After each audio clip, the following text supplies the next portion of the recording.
Narito na naman tayo para sa isang napaka-sweet at nakakakilig na love story nila Kalingap Edu at Ate Viancy. Tulad mo ay aking makilala at kung ano ako'y Para sa pagpapatuloy ng ating love story ay meron na naman talagang ikinatrending ang NC Love Team dahil may pasabog na ginawa si Kalingap Edu noong nakaraan nating video.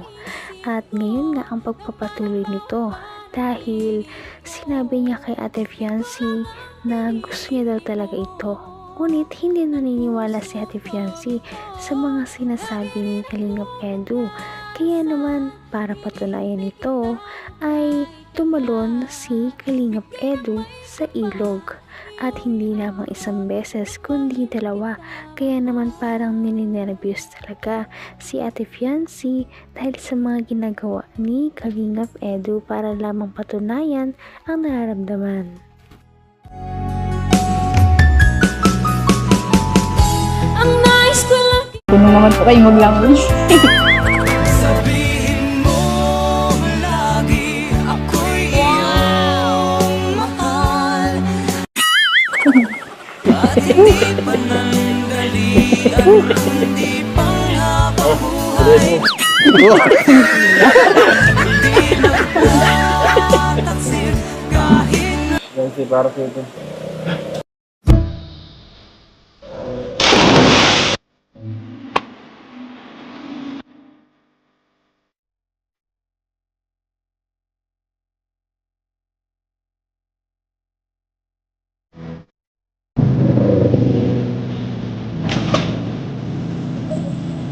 Ano? Wala ka? Kamusta? Ay! Ay! Ay! Ay! Ay!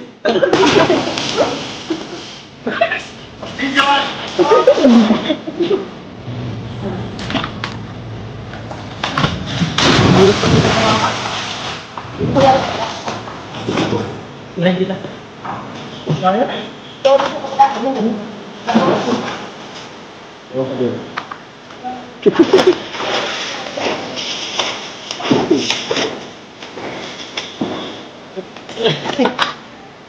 Saan daw ko? Yan. Kailan sa tabi? kung ano ako'y tanggap mo na hindi ka rin nag-aalilangan pa. Nabigla talagang lahat dahil sino ba naman ang basta-bastang tatalon sa ilog ng hindi planado, diba? Kaya naman nagulat ang lahat dahil tinalon talaga ni Kalingap Edu ang ilog na ito para lamang patunayan kay Ate Viancy na gusto niya na talaga ang dalaga. Saan daw ko? Yan. Kailan sa tabi? Hello. Hello, dali lang. Ah. Wala ka? Pagpasok. Pagpasok. Naniwala ka na to.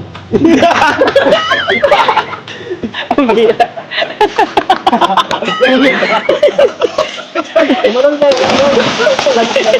Nagpad. Nira pa sa katawan eh.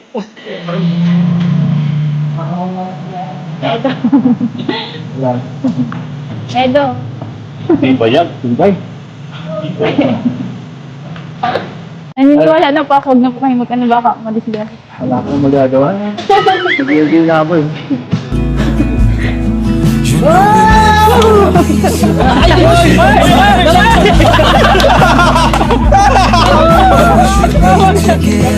It's heavy weather.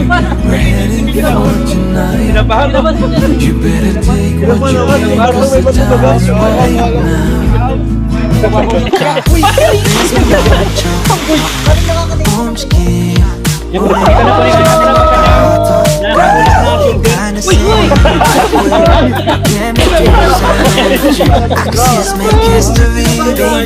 Kailangan natin damayan si Eds at pinatunayan niya eh. Hoy, kayo mga alalay na Naman ang bawat panaginip ko, ikaw lang ang tinitipon.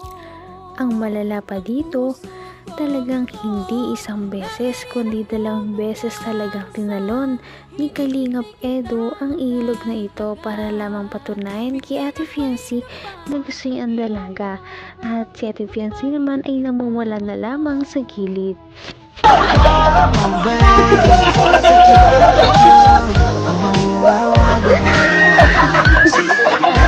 Ayan, para sa bulong. Baka bumagay. Takbo, may saan kayo. Para sa bulong. So, saan kayo ito? Pero si Sam, tama tayo siya. Para sa ito.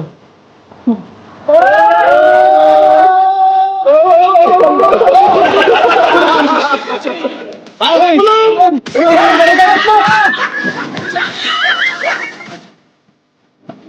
Bro, kinakabahan ako sa'yo, bro. Roman, ganyan mo!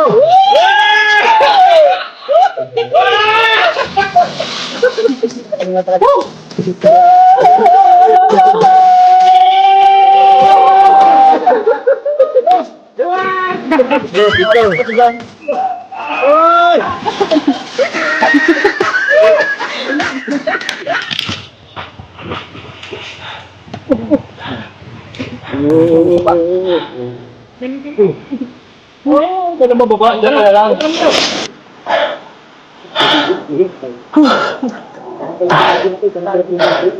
Pagod. So, ano? Hanggang wakas ay tayo ng dalawa. Palagi kang naman ang isip ko. Hindi nga alam ni Ate Fiancé kung ano ba talaga ang kanyang gagawin dahil parang hindi talaga mapigilan si Kalingap Edu sa kanyang nararamdaman at sa gusto niyang patunayan sa kanyang nararamdaman. Kaya naman parang ninenervyos na lamang talaga si Ate Fiancé dahil hindi niya makontrol si Kalingap Edu. Huwag mo sabihin. Hindi ko pa rin naniniwala. Basang-basa na ako. Ay, ginawa ko yun para sa'yo, ha? Ano? Naniniwala ka na? Ha? Napilitan ka lang yata, eh. Pahinga ka na? Ano? Ano? Naniniwala ka na?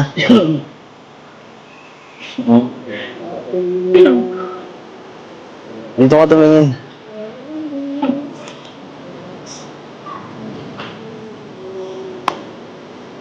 Ano? Hindi ka na ako naniniwala, eh. Ha?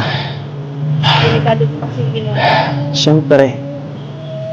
Pinalam ko lang sa'yo kung gaano kahit ano gagawin ko. Ano?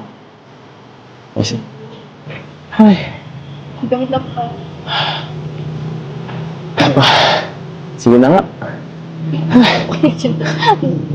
Ano? Kayatot, no? Napagod ako dun, ha? Napagod ako dun. Ako lang yan nag-enjoy dito, eh. Pero, mas masaya ako dahil Grabe talaga ang nagagawa ng pag-ibig. Biruin mo ay napatulong talaga si Kalingap Edu sa isang ilog para lamang patunayan ang kanyang pagmamahal para kay Ate Fiancé. At hindi po yan dyan nagtatapos dahil sa kanilang date na ito ay marami pa talaga siyang mga sinabi at pinatunayan kay Ate Fiancé. Napaka-sweet talaga nila at napakabait ng tambalang ito kaya maraming sumusuporta. Kaya naman, sana ipatuloy natin silang suportahan at mahalin si Fiancé, si Kalingap Edu at ang Kalingap team. Yun lamang at maraming salamat sa panonood. Abangan natin kung magkakatuluyan ba talaga si Kalingap Edu at Fiancé. Hanggang sa muli. Bye! Ngayon'y abot